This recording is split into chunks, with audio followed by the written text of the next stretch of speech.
అమరావతి అనేది క్యాపిటల్‌గా ఆంధ్రప్రదేశ్ క్యాపిటల్‌గా ఉంది అంటా ఉన్నారు. శాసన మండలిలో పెట్టకుండా శాసనసభలోనే పెట్టి ఢిల్లీకి ఎలా పంపించారు కేంద్రానికి? ఈరోజు ఈ రాష్ట్రంలో ఈ కూటమి ప్రభుత్వం ఏర్పడిన దగ్గర నుంచి పరిపాలన అంటే నిజంగా రాష్ట్రాన్ని విచ్చలవిడిగా దోచుకోవటం, అట్లాగే దోపిడీ ఈ ఈ ఈ భూముల్ని ఏదైతే అమరావతి పేరుతో ఈ భూమిని దోచుకోవటానికి మాత్రమే ప్రయత్నిస్తుంది.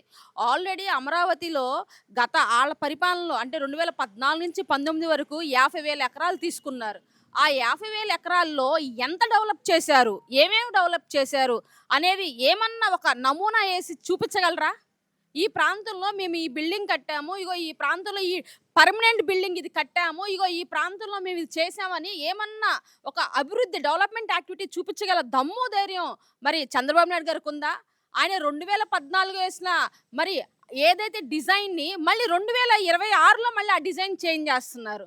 ఆ ప్రాంతంలో కనీసం మినిమమ్ ఫెసిలిటీస్ అంటే రాజధాని ప్రాంతంలో వాటర్ ఫెసిలిటీ దగ్గర నుంచి, డ్రైనేజీ ఫెసిలిటీ దగ్గర నుంచి, రోడ్ ఫెసిలిటీస్ దగ్గర నుంచి ఎటువంటి మినిమమ్ ఫెసిలిటీస్ లేకుండా రాజధాని అని చెప్పి అక్కడ భూదోపిడీ చేస్తూ, అలాగే రైతుల్ని ఎంత పార్లమెంట్ సాక్షిగా అక్కడున్న టీడీపీ ఎమ్మెల్యేలు ఎంత అబద్ధం చెప్తున్నారంటే, స్వచ్ఛందంగా ఇచ్చారంట ఆ భూములు 29 మంది వేల రైతులు.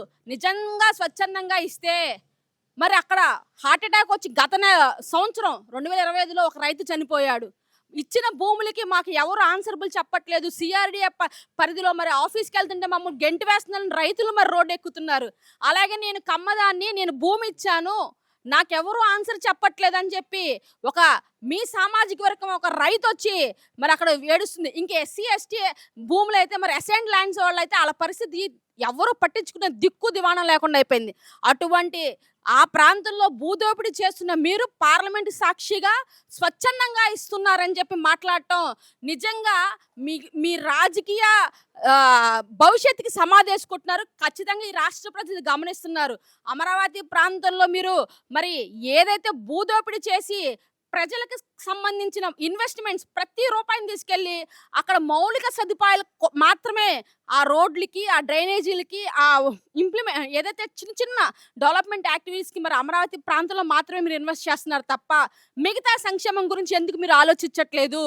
ఈ ఈ కూటమి ప్రభుత్వం గాని, చంద్రబాబు నాయుడు గారిని గాని మిగతా సంక్షేమం ఈ రాష్ట్రంలో మరి అన్ని ప్రాంతాల వాళ్ళు ఉన్నాం కదా! మాకు గూడా వసతి దీవెన ఆగిపోయింది. నాడు నేడు ఆగిపోయింది.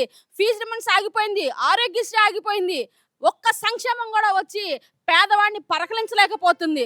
అలా అని ఆర్థిక స్థితిగతులు చూస్తే ఈ రాష్ట్రంలో మరి రోజువారీ కూలీ గూడా మరి కనీస వేతనం గూడా దొరకట్లేదు. మరి వీళ్ళ గురించి మీరు ఆలోచించరా? ఎంతప్పటికి ఉన్న 1,00,00,000 2,00,00,000 తీసుకెళ్ళి అమరావతి డెవలప్‌మెంట్ యాక్టివిటీస్‌లో పెట్టడం వల్ల సామాన్యులకి, మిగతా ప్రాంతాల్లో ఉన్న సామాన్యులకు గాని ఎప్పుడు న్యాయం జేస్తారు?